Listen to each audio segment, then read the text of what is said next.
नमस्कार विद्यार्थी मित्रांनो, नोट्स इन मराठी या आपल्या शैक्षणिक यूट्यूब चॅनलवर तुमचं मनापासून स्वागत आहे. थांबा थांबा, तुम्ही द डीप डाईव्हच ऐकत आहात. चुकून कोणतं शैक्षणिक चॅनल नाही लागलंय. पण आज आपल्या चर्चेचा स्रोतच इतका अनपेक्षित आणि रंजक आहे की मला त्याच पद्धतीने सुरुवात करण्याचा मोह आवरला नाही. आज आपण मुंबईच्या आधुनिक लाईफलाईनचा म्हणजे मेट्रोचा वेध घेणार आहोत. आणि यासाठी आपल्याकडे सोर्स म्हणून कोणतं मोठं रिसर्च पेपर किंवा लेख नाहीये, तर आहे एका शालेय पाठ्यपुस्तकातला धडा, सफर मेट्रोची. आणि हेच तर द डीप डाईव्हचं वैशिष्ट्य आहे की नाही. कधीकधी सगळ्यात मोठे आणि खोल विचार अगदी साध्या-सुध्या गोष्टीत दडलेले असतात. एका शालेय धड्यातून आपण फक्त मेट्रोची माहिती नाही घेणार, तर मुंबई शहराचं बदलतं स्वरूप, तंत्रज्ञानाचा आपल्या आयुष्यावर होणारा परिणाम आणि एका महिलेने घडवलेला इतिहास, या सगळ्याचा आढावा घेणार आहोत. अगदी बरोबर. तर आजची आपली मोहीम आहे रुपाली चव्हाण, मुंबईच्या पहिल्या महिला मेट्रो पायलट यांच्या मुलाखतीवर आधारित या धड्यातून त्या पलीकडचे अर्थ शोधणे. चला तर मग या आधुनिक प्रवासाच्या आणि तो घडवून आणणाऱ्या पहिल्या महिला पायलटच्या गोष्टीमध्ये खोलवर शिरूया. सुरुवात रुपाली चव्हाण यांच्यापासूनच करूया. मेट्रो पायलट होणं ही काही साधी गोष्ट नक्कीच नाहीये. मुलाखतीत त्या सांगतात की त्यांना अनेक चाचण्या पार कराव्या लागल्या. पण मला हे जाणून घ्यायचंय की ही प्रक्रिया नेमकी काय तपासते? फक्त तांत्रिक ज्ञान की त्याहून अधिक काही? खूप चांगला मुद्दा आहे हा. ही प्रक्रिया एका व्यक्तीची केवळ तांत्रिक क्षमता नाही, तर तिचं मानसिक संतुलन आणि व्यक्तिमत्व तपासते. पहिला टप्पा आहे शिक्षण, म्हणजे इंजिनिअरिंगची पदवी. ही एक प्रकारे तुम्ही म्हणू शकता की किमान पात्रता आहे, की तुम्हाला यंत्रणा समजते, पण खरी कसोटी पुढे सुरू होते. म्हणजे ती अवघड चाचणी परीक्षा, मग मानसिक आणि शारीरिक चाचणी आणि मग मुलाखत, हा सगळा क्रम? हो, आणि या प्रत्येक टप्प्याचा एक विशिष्ट हेतू आहे. लेखी परीक्षा तुमची तांत्रिक बुद्धिमत्ता तपासेल, पण त्यानंतरची जी मानसिक चाचणी आहे ना, ती खूप महत्त्वाची आहे. यात हे पाहिलं जातं की एखादी व्यक्ती प्रचंड दबावाखाली कशी वागते. समजा अचानक काहीतरी बिघाड झाला, तर ती व्यक्ती शांत राहून योग्य निर्णय घेऊ शकते का? अच्छा. हजारो प्रवाशांची जबाबदारी असताना तिची निर्णय क्षमता कशी असेल, हे सगळं तपासलं जातं. म्हणजे हे थोडं एअर ट्रॅफिक कंट्रोलर किंवा विमान पायलटच्या निवडीसारखं झालं, जिथे तुमचं ज्ञान महत्त्वाचं आहेच, पण त्यापेक्षाही जास्त महत्त्वाचं आहे तुमचं टेम्परमेंट, तुमचं दडपणाखाली शांत राहणं. अगदी तसंच. आणि त्यानंतर 1 वर्षाचं खडतर प्रशिक्षण असतं. या प्रशिक्षणात सिद्धांतापेक्षा प्रत्यक्ष अनुभवावर जास्त भर दिला जातो. सिम्युलेटरवर वेगवेगळ्या आपत्कालीन परिस्थिती तयार केल्या जातात आणि उमेदवाराला त्या हाताळायला शिकवतात. म्हणजे जेव्हा खरी परिस्थिती समोर येईल, तेव्हा त्यांचं शरीर आणि मन आपोआप योग्य प्रतिसाद देईल. त्यालाच मसल मेमरी म्हणतात, बरोबर? अगदी. आणि याच प्रशिक्षणाच्या जोरावर रुपाली चव्हाण यांनी तो ऐतिहासिक दिवस यशस्वी करून दाखवला असणार. तो त्यांचा पहिलाच दिवस होता, पण तो काही सामान्य कामाचा दिवस नव्हता. तो होता उद्घाटनाचा दिवस. मनात धाकधूक होती असं त्या म्हणतात. हे दडपण फक्त ट्रेन चालवण्याचं नसावं? नाही, नक्कीच नाही. ते दडपण म्हणजे ते बहुस्तरीय होतं. एकीकडे ट्रेनमध्ये मुख्यमंत्री, उपमुख्यमंत्री, अनेक मोठे अधिकारी बसले होते. दुसरीकडे स्वतःचं कुटुंब होतं. आणि सगळ्यात महत्त्वाचं म्हणजे त्या देशातल्या पहिल्या महिला मेट्रो पायलट होत्या. त्यांच्या प्रत्येक हालचालीवर मीडियाचं लक्ष होतं. हो, म्हणजे एक छोटीशी चूक सुद्धा. हो, एक छोटीशी चूक सुद्धा केवळ त्यांची चूक राहिली नसती, तर संपूर्ण प्रकल्पावर आणि स्त्रियांच्या क्षमतेवर प्रश्नचिन्ह निर्माण करू शकली असती. खरे, मला वाटतं आपण एका नवीन युगाची सुरुवात करत आहोत. याचंही एक वेगळं दडपण असणार. पण त्या सांगतात की एकदा मेट्रो चालवायला सुरुवात केल्यावर त्यांची भीती नाहीशी झाली. इथेच त्यांच्या प्रशिक्षणाची ताकद दिसून येते की नाही? जेव्हा जबाबदारी मोठी असते, तेव्हा तुमचं प्रशिक्षणच तुम्हाला तारतं. बरोबर. तो क्षण त्यांच्यासाठी आणि देशासाठीही ऐतिहासिक होता. त्यांनी फक्त वर्सोवा ते घाटकोपर हे अंतर पार केलं नाही, तर एक पारंपरिक मानसिकतेची सीमा ओलांडली होती. आणि त्या ऐतिहासिक क्षणाची साक्षीदार फक्त माणसंच नव्हती, तर ती आधुनिक गाडीसुद्धा होती, ज्या गाडीमुळे मुंबईचा चेहरामोहराच बदलला. आपण लोकलला मुंबईची लाईफलाईन म्हणतो, पण ही मेट्रो त्या लाईफलाईनपेक्षा इतकी वेगळी आणि आधुनिक कशी आहे? तिच्या डिझाईन मागे काय विचार आहे? मेट्रो आणि लोकल यांची तुलना खूपच रंजक आहे. लोकल ही मुंबईच्या गरजेतून हळूहळू विकसित झाली, तर मेट्रो ही एका स्वच्छ पाटीवर आधुनिक शहराच्या गरजा लक्षात घेऊन डिझाईन केली गेली. सगळ्यात मोठा फरक तिच्या रचनेत आहे. मेट्रो फक्त 4 डब्यांची असते. हे ऐकून अनेकांना आश्चर्य वाटतं. मुंबईच्या गर्दीसाठी 4 डबे कसे पुरणार? यामागे एक वेगळा विचार आहे. लोकल ट्रेनमध्ये 12 किंवा 15 डबे असतात, पण तिच्या फेऱ्यांमध्ये अंतर जास्त असतं. मेट्रोच्या बाबतीत कमी डबे पण जास्त फेऱ्या हा दृष्टिकोन स्वीकारला गेला. अच्छा. यामुळे प्लॅटफॉर्मवरची गर्दी नियंत्रणात राहते आणि प्रवाशांना दर काही मिनिटांनी ट्रेन मिळते, वाट बघावी लागत नाही. आणि दुसरा महत्वाचा मुद्दा म्हणजे हे डबे स्टेनलेस स्टीलचे आहेत. हो, आणि मुंबईसारख्या दमट, समुद्राजवळच्या शहरात जिथे हवेत क्षार आणि आर्द्रता जास्त असते, तिथे गंज लागण्याची शक्यता खूप असते.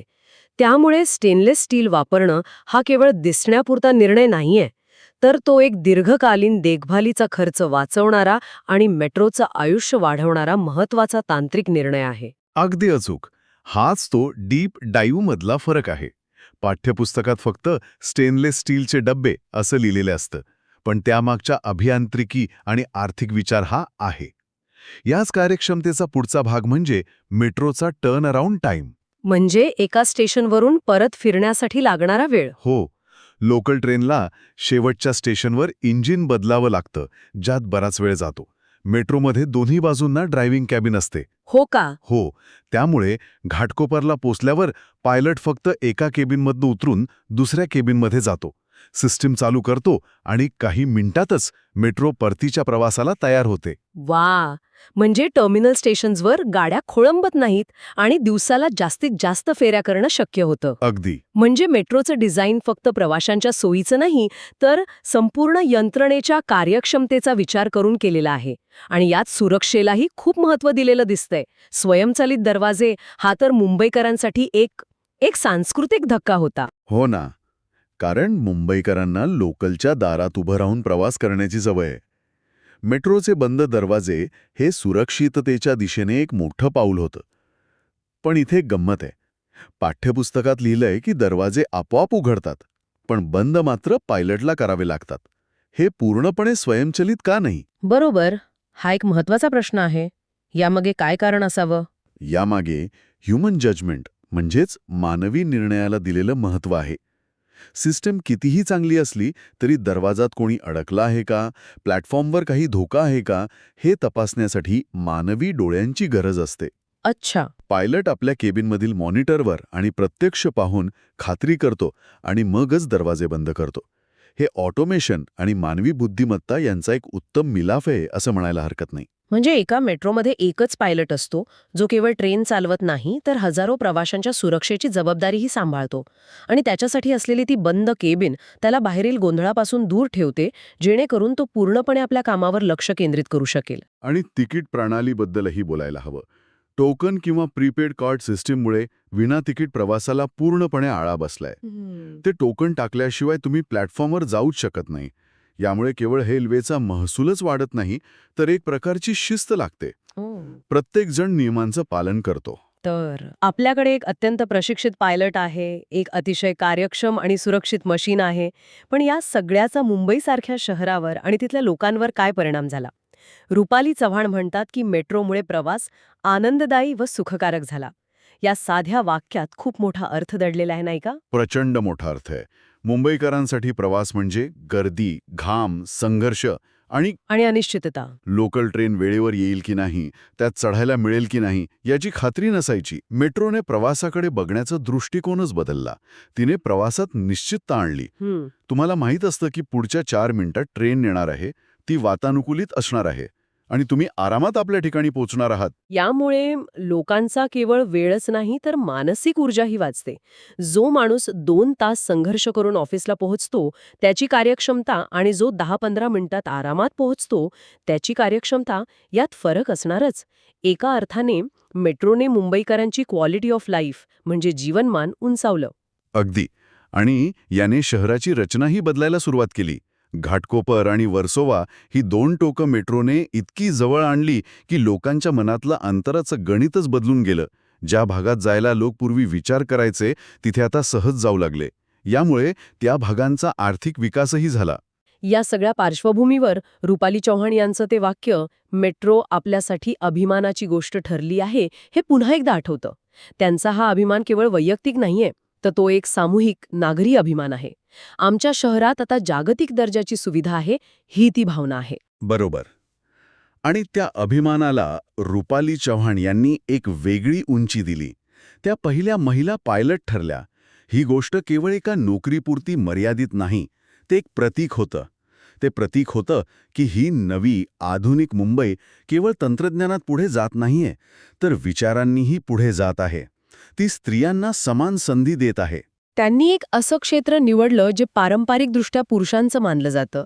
त्यांची कहाणी ही केवळ त्यांच्यापुरती नाही, तर ती हजारो मुलींसाठी एक प्रेरणा आहे की कोणतंही क्षेत्र आता त्यांच्यासाठी बंद नाही. म्हणूनच सफर मेट्रोची हा धडा केवळ एका ट्रेनच्या प्रवासाची गोष्ट नाही, तो एका शहराच्या बदलाचा, एका महिलेच्या धैर्याचा आणि एका नवीन युगाच्या सुरुवातीचा प्रवास आहे. जी मानसिक आणि तांत्रिक प्रक्रिया, मेट्रोच्या डिझाईनमागे असलेला खोल अभियांत्रिकी विचार आणि या संपूर्ण यंत्रणेचा मुंबई शहरावर झालेला सामाजिक आणि मानसिक परिणाम यावर एक सविस्तर चर्चा केली. या चर्चेतून एक महत्त्वाचा प्रश्न माझ्या मनात येतो. रुपाली चव्हाण यांनी एका नवीन आणि आव्हानात्मक क्षेत्रात स्वतःला सिद्ध केलं, जिथे तंत्रज्ञान आणि मानवी कौशल्य यांचा संगम होता. आज आपण ऑटोमेशन आणि आर्टिफिशियल इंटेलिजन्सच्या युगात जगत आहोत. अनेक गोष्टी आता मशीन करू लागल्या आहेत. आणि यावर विचार करण्यासारखी गोष्ट ही आहे की जशी जशी आपली शहरं आणि आपलं आयुष्य अधिकाधिक तंत्रज्ञानावर अवलंबून राहील, तशी मानवी कौशल्यांची भूमिका काय असेल? कोणती मानवी कौशल्य, जसं की प्रचंड दबावाखाली शांत राहून निर्णय घेण्याची रुपाली चव्हाण यांची क्षमता, ही यंत्रांपेक्षाही अधिक मौल्यवान ठरतील?